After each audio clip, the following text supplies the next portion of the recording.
किताब मुकद्दस में से 36वें ज़बूर की तिलावत। शरीर की बदी से मेरे दिल में ख्याल आता है कि खुदा का खौफ उसके पेश नज़र नहीं, क्योंकि वो अपने आप को अपनी नज़र में इस ख्याल से तसल्ली देता है कि उसकी बदी ना तो फाश होगी ना मकरूह समझी जाएगी।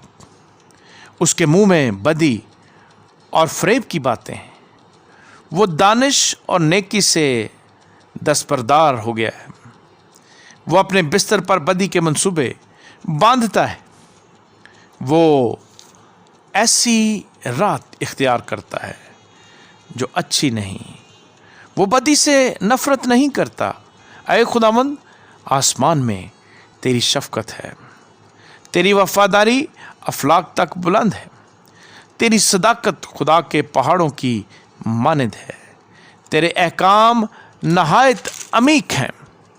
ऐ खुदावंद, तू इंसान और हैवान दोनों को महफूज रखता है। ऐ खुदा, तेरी शफ़क़त क्या ही पेश कीमत है। बनी आदम तेरे बाजुओं के साया में पना लेते हैं। वो तेरे घर की नेमतों से खूब आसूदा होंगे। तो उनको अपनी खुशनुदी के दरिया में से पिलाएगा, क्योंकि ज़िंदगी का चश्मा तेरे पास है। तेरे नूर की बदौलत हम रोशनी देखेंगे। तेरे पहचानने वालों पर तेरी शफ़क़त दायमी हो और रास दिलों पर तेरी सदाकत। मगरूर आदमी मुझ पर लात ना उठाने पाए और शरीर का हाथ मुझे हाँक ना दे। बदकिरदार वहाँ गिरे पड़े हैं, वो गिरा दिए गए हैं और फिर उठ न सकेंगे। आमीन।